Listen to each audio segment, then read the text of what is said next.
When the big players, we're talking banks, asset managers, look at blockchain, they aren't really moved by the hype. They're looking at the engine under the hood. For them, it all boils down to three make-or-break performance metrics. So let's break down what those three things actually are. And that really is the central question, isn't it? Why are they so picky? Why can't they just dive in like everyone else? What makes their checklist so much tougher? Well, it's because for them, this isn't some speculative play. We're talking about mission-critical infrastructure. They look at a blockchain the same way they'd look at a new global payment system. They need to see cold, hard numbers. They need to know it's going to perform. And that whole evaluation process really comes down to these three pillars. We're calling it the institutional trifecta: speed, certainty, and cost.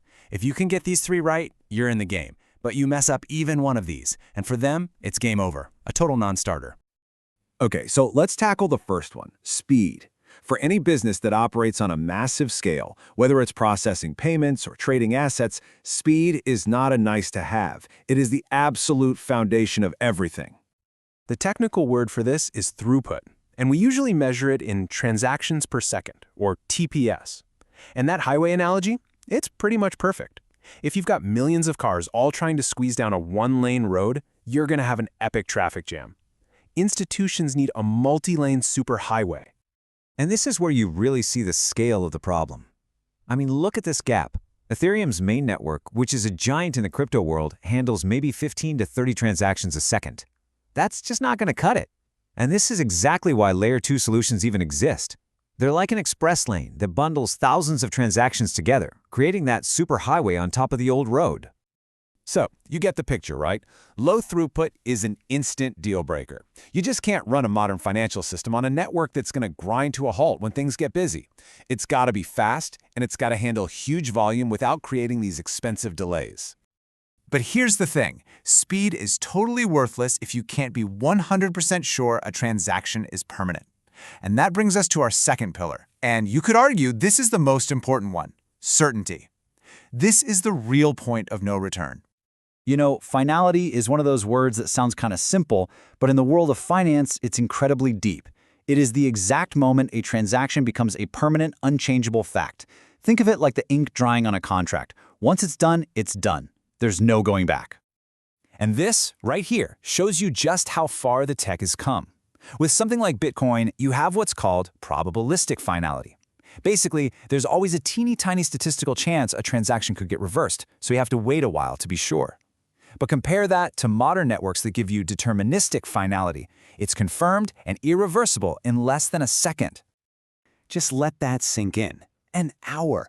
Can you imagine a global stock exchange telling a client, yeah, your multi-million-dollar trade should be probably final in about an hour? It's just not going to work for high-stakes finance. So this isn't just about feeling confident, It's a hardcore security feature. It's what stops theft through things like double spending, it prevents the chaos of the transaction history getting rewritten, and it gives the legal and operational certainty that auditors and regulators absolutely have to have. It's non-negotiable. Okay, so we've got a network that's blazing fast and rock solid. Awesome. But what if every single transaction costs an arm and a leg? That brings us to our final pillar, the bottom line. Because even the most amazing tech is useless if it's not economically sustainable. These costs are usually called gas fees. And here's the real kicker for big institutions. It's not just the cost, it's how wildly unpredictable that cost can be. When the network gets busy, fees can go through the roof, which makes trying to plan a budget a total nightmare. And again, the difference here is it's staggering. During busy periods on Ethereum, a simple transaction can actually cost more than the value of the transaction itself. That just slams the door shut on any kind of large-scale operation. This is what alternative networks and L2s are built to fix, by offering fees that are low and predictable. So why does this matter so much? Well, for one, any blockchain has to compete with the old-school systems like Swift, which are already super efficient for big money transfers. Plus, really low costs open up completely new business ideas, like microtransactions, that are just flat out impossible when fees are high. So, we've got our three pillars: speed, certainty, and cost. Sounds simple enough, right? Well, here's where it gets really tricky. You can't just have it all. This is the great balancing act. See, this is the fundamental challenge in designing a blockchain. Sometimes people call it the trilemma. If you try to crank up one of these metrics, you usually have to make a compromise somewhere else. It's this constant game of trade-offs. Let me give you a classic example. How do you make things go faster? One way is to have fewer people or validators that need to approve everything.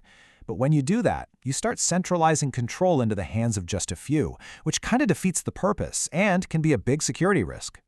And here's another one. To get those transaction costs super low, some solutions bundle up data and process it off the main network. And it works, but it can mean that the complete data isn't immediately visible on the main chain. And that can be a huge headache if you're an auditor who needs to see everything, right now. So because of this never-ending juggling act, the entire conversation that institutions are having about blockchain has changed. That early-day wow factor is gone, and it's been replaced by much sharper, more practical questions. And this quote from the source material we looked at, it nails it. The question has grown up. It's moved from, is this possible, to, does this perform? And that's a huge shift. It's not about if anymore, it's about how well. So that leaves us with the big, multi-trillion-dollar question for the future. The race is officially on. All the big institutions are on the sidelines, watching and waiting for a network that can finally crack this performance triangle without making a compromise they can't live with. Because mastering that trifecta, well, that's not just a technical win. That's the key that's going to unlock the next massive wave of global adoption.